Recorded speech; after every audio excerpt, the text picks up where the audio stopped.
वज़ीर आज़म अपने फैसले करने में आज़ाद नहीं है सर मियाँ शहबाज शरीफ साहब?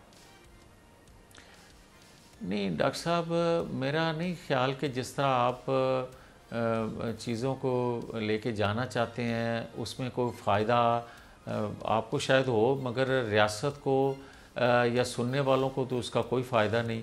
मैं आपसे ये कह चुका हूँ कि आज भी हमारे पास अक्सरियत नहीं है।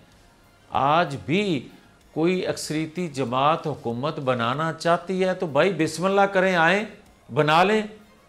ये तो इतराज़ तब हो जब हम कहें कि नहीं अब हम बैठ गए हैं, अब हमें कोई ना हिलाए। ओ भाई, हमें आज भी शौक़ नहीं है। हम ये कहते हैं कि जिस तरह का भी ये अरेंजमेंट था उसके नतीजे में ये हुकूमत बनाना मजबूरी बना।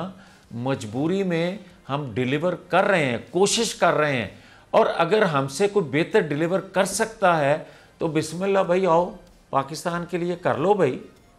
नहीं सर, आपकी बड़ी अच्छी बात है, आपकी बड़ी अच्छी बात है, लेकिन सर मेरा एक सवाल तो है, ये जवाब दे दें आप। अरेंजमेंट तो है, लेकिन क्या मियाँ शहबाज शरीफ साहब एज ए वज़ीर आज़म, चीफ एग्जीक्यूटिव अपने फैसले करने में आज़ाद हैं या नहीं है?